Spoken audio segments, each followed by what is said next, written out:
जो first chapter आहे unit and measurement, तर याच्यामध्ये आपल्याला कोणत्या गोष्टी बघायच्या की कोणकोणत्या गोष्टी ज्या असणार आहेत त्याचं मेजरमेंट आपण करू शकतो किंवा कोणत्या गोष्टी ज्या असणार आहेत तर त्याचं मोजमापन आपल्याला करता येतं. मग त्याच्यामध्ये एखादी गोष्ट जर आपण बघितली, समजा आता याचं जर आपण एक्झाम्पल घेतलं तर याच्या बाबतीत आपण काय सांगू शकतोय की ही गोष्ट असेल किंवा ही गोष्ट असेल, दोन्ही गोष्टी मला कंपेअर करायच्या आहेत. मग या दोन्ही गोष्टी कंपेअर करत असताना मी कोणकोणत्या गोष्टी याच्यामध्ये यूज करू शकतोय, तर हे मी सांगू शकतो हे वजनानं थोडंसं जास्त आहे, हे वजनानं थोडंसं कमी आहे.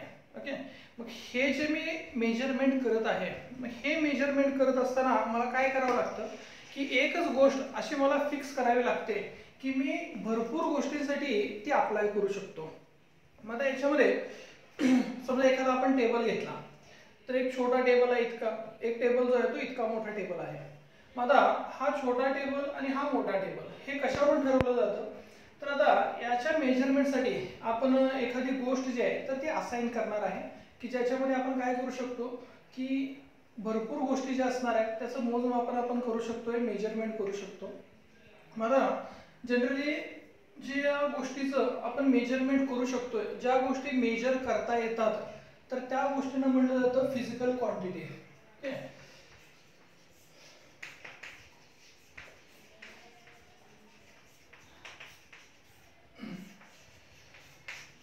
तर फिजिकल क्वांटिटी म्हणजे काय की the characteristic which can be measured and which follows the laws of physics, त्याला म्हटलं जातं physical quantity. The characteristic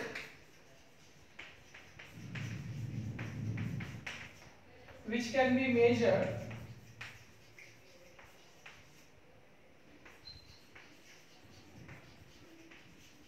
and which follows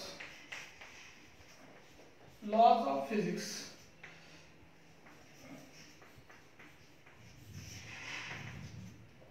is called physical quantity.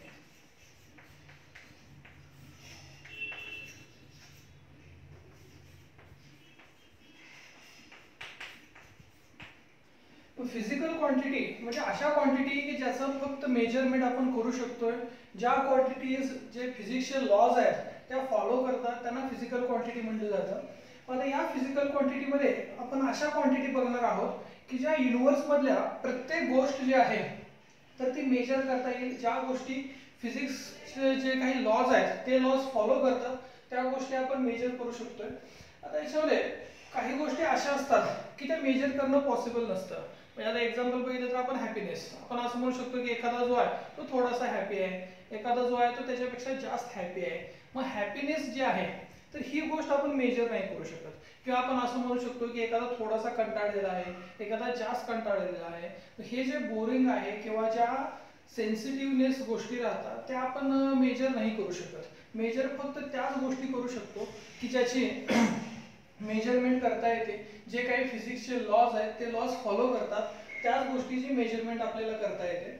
मग याच्यामध्ये मेजरमेंट करत असताना आपण काय करतोय की आता समजा याचं जर आपण एक्झाम्पल घेतलं तर याची मेजरमेंट आपण कशी करणार आहे, तर आपण याची सांगू शकतो की याची लेंथ किती आहे.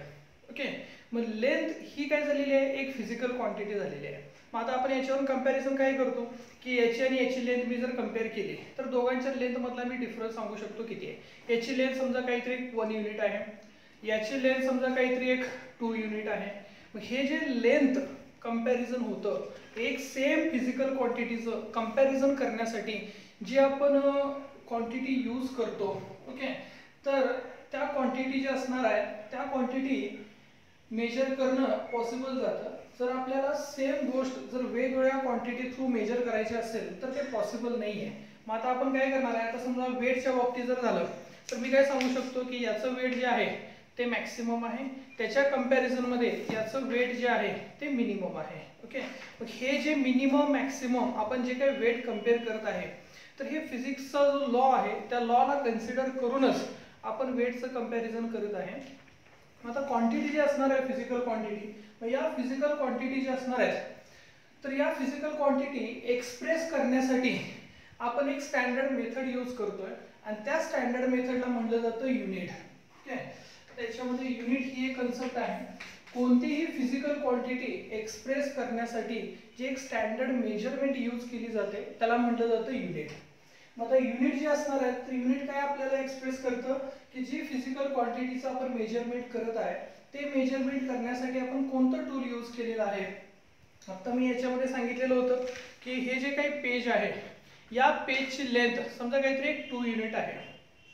मग आता 2 युनिट झालं हे फक्त मी फक्त काय सांगितलं इथं नंबर यूज केला किंवा याचं जे आहे ते 5 युनिट आहे. मग आपल्याला काय करायचं आहे की ही लेंथ मेजर करण्यासाठी एक आपल्याला असं एक स्टँडर्ड मेजरमेंट यूज करायचं आहे की ज्याच्या थ्रू आपण सेम क्वांटिटी जी असणार आहे फिजिकल क्वांटिटी त्याचं मेजरमेंट करू शकतो. मग जनरली जी लेंथ आहे तर ती लेंथ मेजर करण्यासाठी आपण मीटर हे यूज करतो. मीटर हे युनिट यूज करतोय आपण. तर युनिट म्हणजे काय standard used for the measurement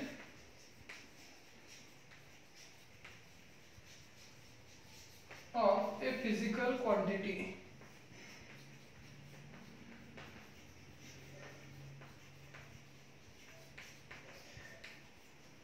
is called unit.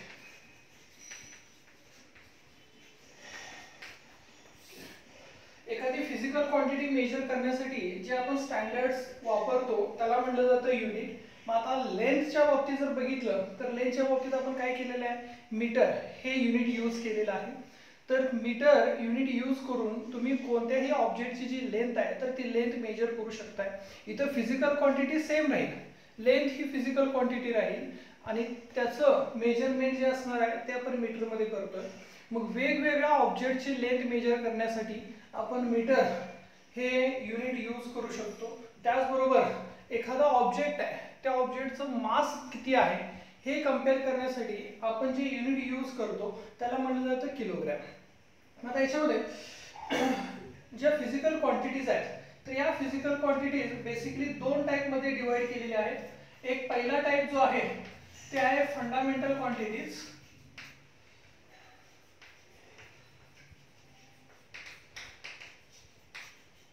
आणि दुसरा टाइप जो आहे तो डिराइव्ड क्वांटिटीज. आता फंडामेंटल क्वांटिटीज म्हणजे काय की कोणताही ऑब्जेक्ट जो असणार आहे त्याच्याशी रिलेटेड जी इन्फॉर्मेशन असेल ती एक्सप्रेस करण्यासाठी आपण काही एक स्टँडर्ड क्वांटिटीज आणि त्यांची युनिट यूज करतोय.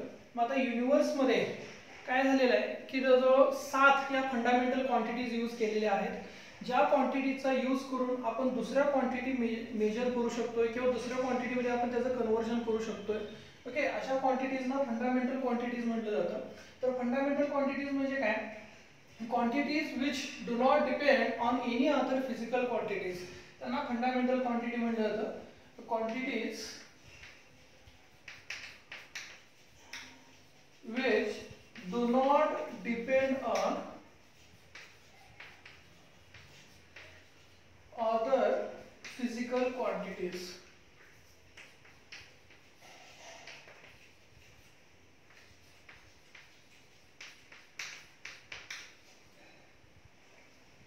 फंडामेंटल क्वांटिटीची जी डेफिनेशन आहे ती काय आहे की एक बेसिक या युनिवर्समध्ये काही क्वांटिटीज डिफाइन केलेल्या आहेत तर त्याच क्वांटिटीचा यूज करून आपण दुसऱ्या क्वांटिटी जनरेट करू शकतोय. ज्या क्वांटिटीज दुसऱ्या कुठल्याही क्वांटिटीवरती डिपेंड नाही आहेत अशा क्वांटिटीजना फंडामेंटल क्वांटिटीज म्हटलं जातं. आता कोणतीही क्वांटिटी जी असेल तर ती क्वांटिटी एक्सप्रेस कशी केली जाते. आता मगाशी मी तुम्हाला सांगितलेलं एखादा ऑब्जेक्ट घेतला त्याची लेंथ समजा मी काहीतरी म्हणली 3 मीटर आहे.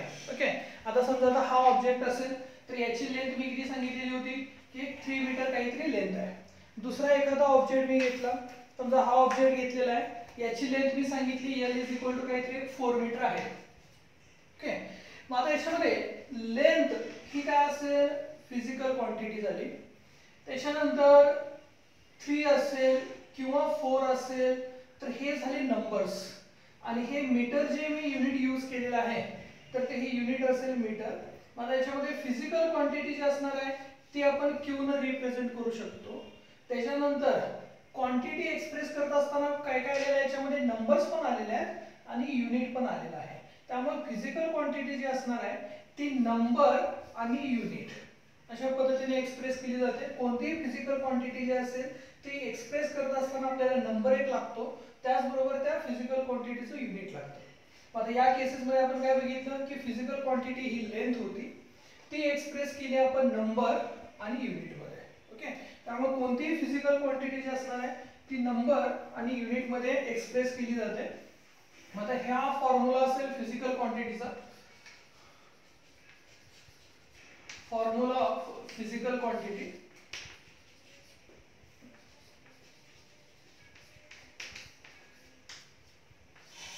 Q is equal to N into U. आता याच्यामध्ये ऑब्जेक्ट जर सेम असेल आणि सेम ऑब्जेक्ट जर तुम्हाला कंपॅरिझन करायचं असेल इन टर्म्स ऑफ युनिट किंवा इन टर्म्स ऑफ नंबर मध्ये, तर त्याला हे कंपॅरिझन तुम्ही कसं करू शकताय. समजा पहिल्यांदा एक फर्स्ट ऑब्जेक्ट मी घेतला. ओके, फर्स्ट ऑब्जेक्ट आहे त्याची फिजिकल क्वांटिटी Q आपण घेतलेली आहे.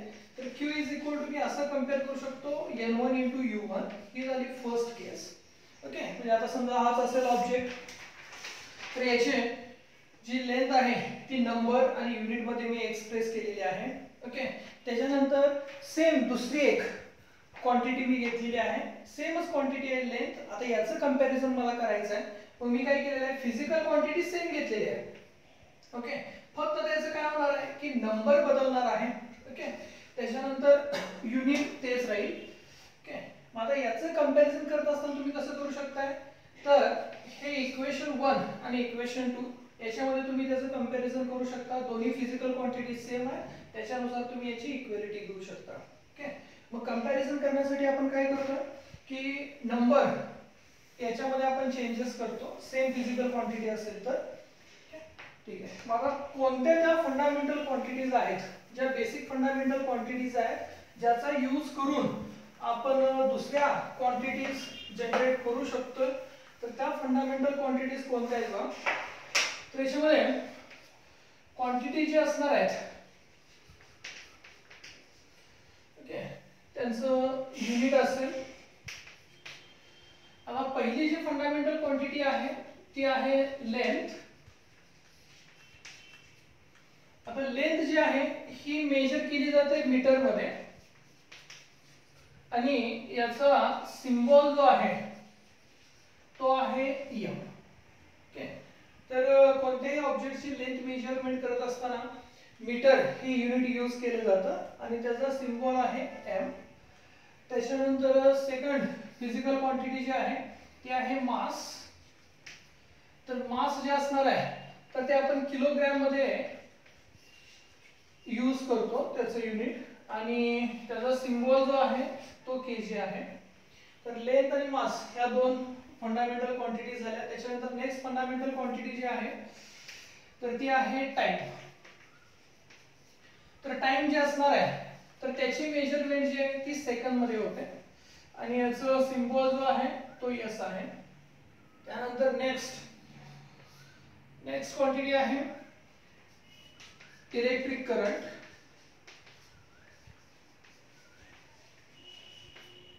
तर इलेक्ट्रिक करंट जो असणार आहे तर तो इलेक्ट्रिक करंट मेजर केला जातो एम्पियर मध्ये आणि याचा सिम्बॉल जे आहे ते ए आहे. त्याच्यानंतर नेक्स्ट फिजिकल क्वांटिटी जी असणार आहे ती टेम्परेचर.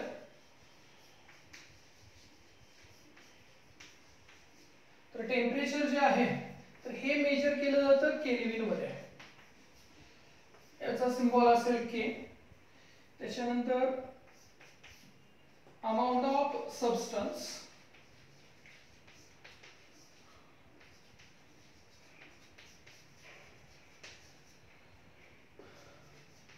हे मेजर केलं जातं मोल मध्ये आणि याचा सिम्बॉल आहे MOL.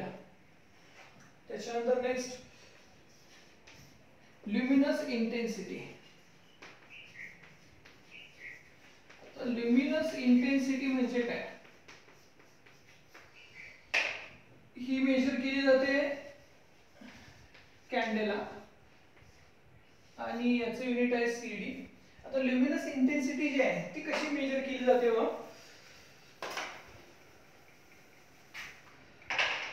समजा एक पेपर मी घेतला आणि हा जो पेपर आहे याच्या एका साईडला ग्रेस लावलेला आहे.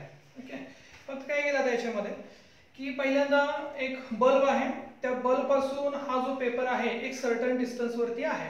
ओके, 2 मीटर असेल, 3 मीटर असेल. त्याच्यानंतर तेवढ्याच डिस्टन्स वरती दुसऱ्या साईडला मी कॅन्डल वापरले. ओके, मग आता समजा सुरुवातीला मी एक कॅन्डल वापरली, मग एक कॅन्डल वापरली असेल आणि मी दुसऱ्या साईडून जर पाहिलं तर तो मला अजून ब्लॅक स्पॉट दिसतो. ग्रेसचा जो स्पॉट आहे तो ब्लॅक अजून मला दिसत आहे.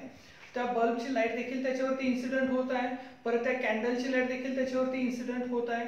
पण त्या कॅन्डलची जी लाईट आहे त्याची जी इंटेन्सिटी आहे ती इंटेन्सिटी खूप कमी आहे, ज्यामुळे तो जो ब्लॅक स्पॉट आहे तो अजून आपल्याला ब्लॅकच दिसत आहे.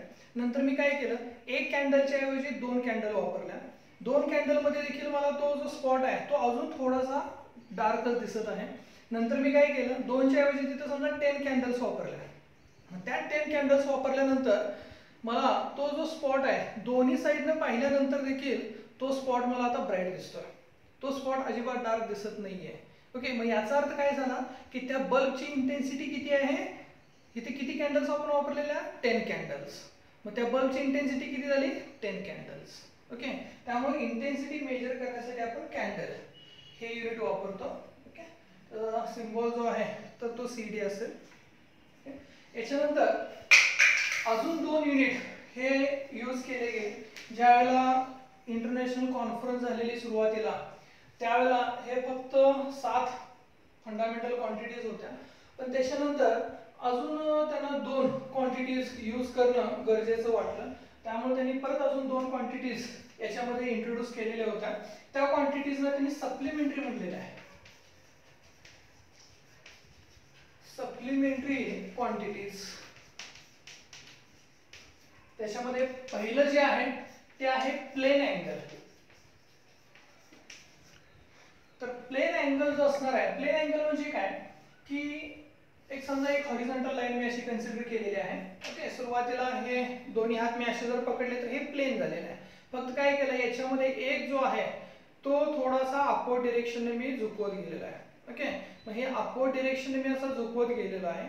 मग इथं जर 2 लाईन्स आपण कन्सिडर केला, एक हॉरिझॉन्टल लाईन आणि एक दुसरी लाईन, तर ह्या दोघांच्यातला जो अँगल आहे तो अँगल आता चेंज होत आहे. ओके, मग आता आपण काय करणार आहे, एक हॉरिझॉन्टल लाईन कन्सिडर केलेली आहे, दुसरी ही एक लाईन असेल.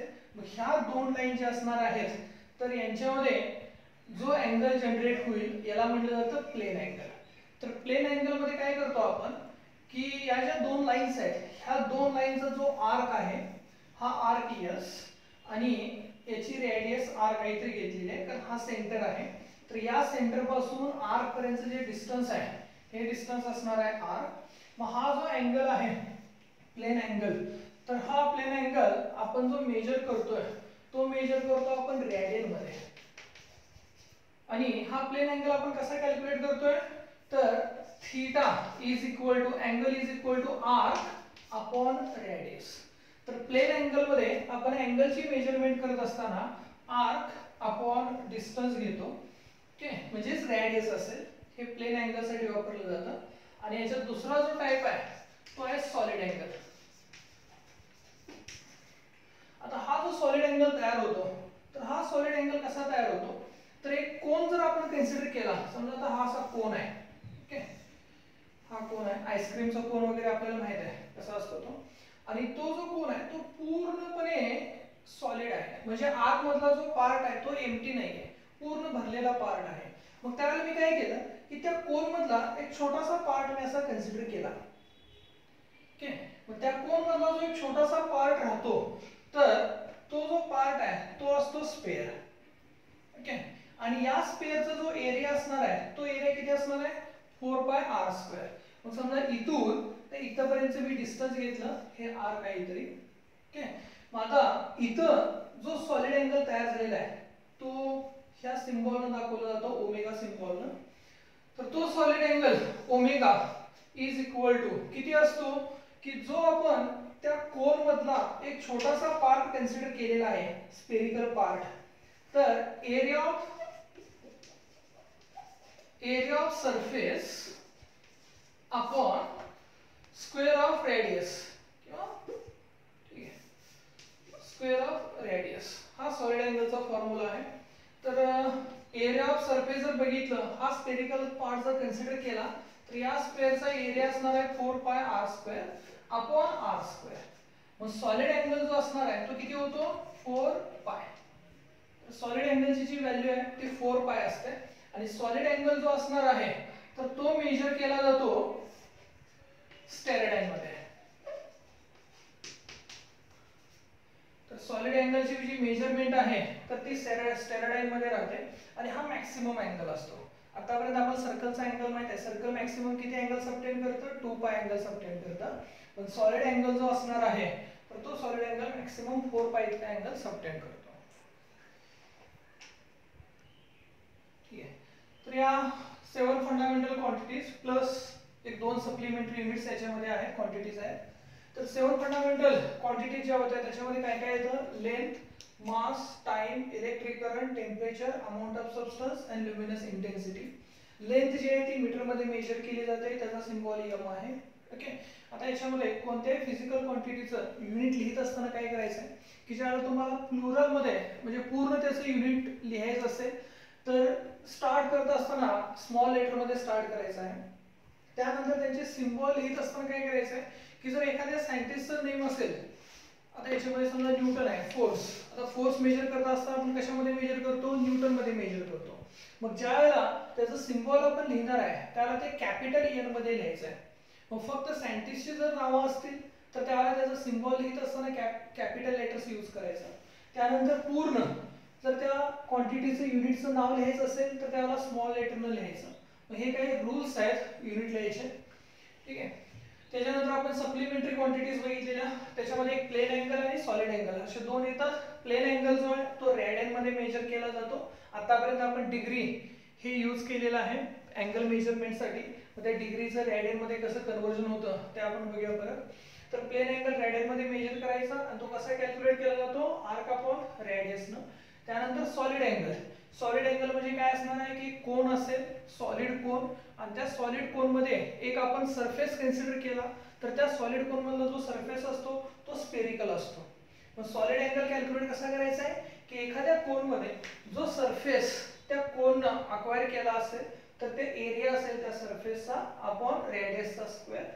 मग तो एरिया असेल स्फेरिकल सरफेसचा 4 पाय r square upon r square आणि तो सॉलिड अँगल असणार आहे 4 पाय. ठीक आहे. आता याच्यानंतर आपल्याला नेक्स्ट बघायचं आहे डिराइव्हड क्वांटिटीज.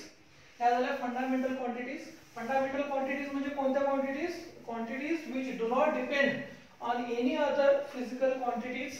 त्यांना फंडामेंटल क्वांटिटीज म्हटलं जातं की ज्या क्वांटिटी दुसऱ्या कोणत्याही क्वांटिटीवरती डिपेंड नाही आहेत तर त्यांना म्हणायचं फंडामेंटल क्वांटिटीज.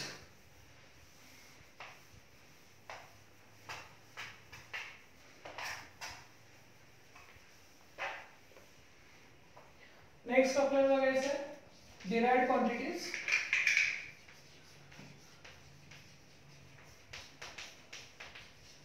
आता डिराइव्हड क्वांटिटीज म्हणजे काय की ज्या क्वांटिटी फंडामेंटल क्वांटिटीवरती डिपेंड आहेत तर त्या क्वांटिटींना डिराइव्हड क्वांटिटी म्हटलं जातं. Quantities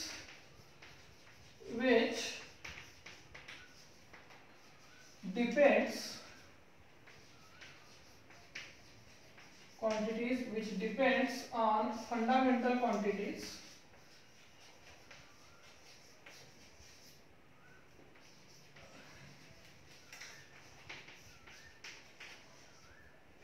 are called derived quantities.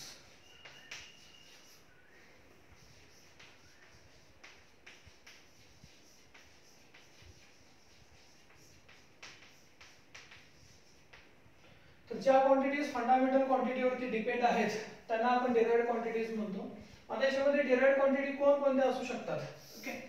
आता याच्यामध्ये जर तुम्ही स्पीड घेतला, ओके, स्पीड ही एक फिजिकल क्वांटिटी आहे. मग आता ही फिजिकल क्वांटिटी डिराइव्हड क्वांटिटी कशी होते तर स्पीड मेजरमेंट करत असताना आपण काय करतोय की डिस्टन्स अपॉन टाइम घेतो. डिस्टन्स बाय टाइम म्हणजे स्पीड राहतं. Okay. Total distance covered in a particular time is called speed. आता याच्यामध्ये डिस्टन्स जे आहे हे मेजर करण्यासाठी आपण काय करतोय, मीटर हे युनिट यूज करतो. डिस्टन्स म्हणजेच लेंथ आहे. ओके. आणि ती लेंथ मेजरमेंट आपण कशात करतोय, मीटर मध्ये करतोय. त्यानंतर टाइम जे असणार आहे ते आपण सेकंद मध्ये मेजर करतो. ओके, मग आता स्पीड ही क्वांटिटी एक्सप्रेस करण्यासाठी आपण दोन फंडामेंटल क्वांटिटीज वापरलेल्या आहेत. मग डिराइव्हड क्वांटिटी कोणती क्वांटिटी असते की डिराइव्हड क्वांटिटी मध्ये मोर दॅन वन फंडामेंटल क्वांटिटीज पासून जी क्वांटिटी बनते त्यांना डिराइव्हड क्वांटिटी म्हटलं जातं. मग आता याच्यामध्ये दोन फंडामेंटल क्वांटिटीज आहेत, एक आहे लेंथ आणि दुसरे असेल टाइम. मग त्याचे युनिट आपण वापरले मीटर आणि सेकंद. हे तुम्ही सिम्बॉल मध्ये पण एक्सप्रेस करू शकताय, मीटर पर सेकंद. ओके, मग आता ही असेल डिराइव्हड क्वांटिटी. या डिराइव्हड क्वांटिटी एक्सप्रेस करताना आपण मोर दॅन वन फंडामेंटल वापरलेला आहे, क्वांटिटी वापरलेली आहे. मग असं जर असेल मोर दॅन वन फंडामेंटल क्वांटिटी वापरून आपण एखादी क्वांटिटी जर जनरेट करत असेल, नवीन क्वांटिटी तयार करत असेल, तर त्या क्वांटिटीजना डिराइव्हड क्वांटिटीज म्हटलं जातं. दुसरं एखादं एक्झाम्पल तुम्ही बघू शकता. समजा फोर्स घेतला. आता फोर्स ही डिराइव्हड क्वांटिटी कशी असू शकते, तर फोर्स जे आहे, फोर्सचा फॉर्म्युला काय आहे, मास इनटू ऍक्सिलरेशन.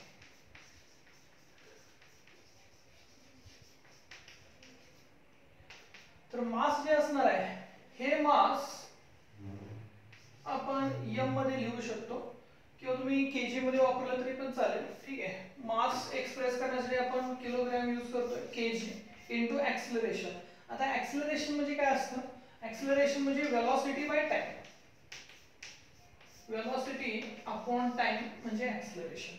आता फोर्स ही जी क्वांटिटी आहे याच्यामध्ये तीन फंडामेंटल क्वांटिटीज येतात. तीन फंडामेंटल क्वांटिटीज कशा येतात बघा. हे मास एक्सप्रेस करण्यासाठी आपण केजी युनिट वापरलं, इनटू वेलोसिटी म्हणजे परत डिस्टन्स बाय टाइम असतं, डिस्टन्स बाय टाइम इनटू हा एक टाइम असेल. ओके, आता याच्यामध्ये जर पाहिलं तुम्ही तर तीन फंडामेंटल क्वांटिटीज येतात. एक मास येतं जे किलोग्रॅम मध्ये एक्सप्रेस केलेलं आहे, दुसरी येते डिस्टन्स आणि थर्ड फंडामेंटल क्वांटिटी येते टाइम. ओके, आता याच्यामध्ये मास, लेंथ आणि टाइम अशा तीन फंडामेंटल क्वांटिटी पासून फोर्स ही क्वांटिटी बनलेली आहे. आता याचं युनिट जे आहे ते तुम्ही कसं लिहू शकता, हे केजी असेल, डिस्टन्स मीटर मध्ये मेजर करतो आपण आणि हे सेकंद इनटू सेकंद, हे होईल सेकंदचा स्क्वेअर. ओके, ठीक आहे. तर हे फोर्सचं युनिट असेल, तर फोर्स आपण एक्सप्रेस करू शकतो kg metre per second square मध्ये, किंवा याच्याऐवजी फोर्स साठी अल्टरनेटिव्ह युनिट काय आहे, न्यूटन. ओके, आणि ते एक्सप्रेस केलं जातं कॅपिटल एन थ्रू. फक्त जर सिम्बॉल यूज करणार असाल तर, आणि प्लुरल फॉर्म मध्ये लिहिणार असाल तर मग small N E W T O N असं तुम्ही एक्सप्रेस करू शकता. तर याच्यामध्ये more than one fundamental quantity वापरलेल्या आहे आणि त्यांच्यापासून जी नवीन क्वांटिटी तयार केलेली आहे ती असणार आहे डिराइव्हड क्वांटिटी. ओके, मला तुम्ही कोणतीही क्वांटिटी जर कन्सिडर केला तर त्याच्यामध्ये फंडामेंटल क्वांटिटी ही असतेच आणि त्याच्यापासूनच सगळ्या क्वांटिटीज बनतात. दुसरी एखादी क्वांटिटी जर बघायचं झालं, समजा वर्क घेतला आपण, वर्क. तर वर्क जे असणार आहे हे काय, force into displacement. Force into displacement म्हणजे वर्क. ओके, मग आता फोर्स जे असणार आहे, फोर्स मध्ये काय काय राहतं, मास इनटू ऍक्सिलरेशन, त्यानंतर डिस्प्लेसमेंट. परत आपण हे कसं एक्सप्रेस करू शकतो, मास ऍक्सिलरेशन म्हणजे velocity upon time into displacement.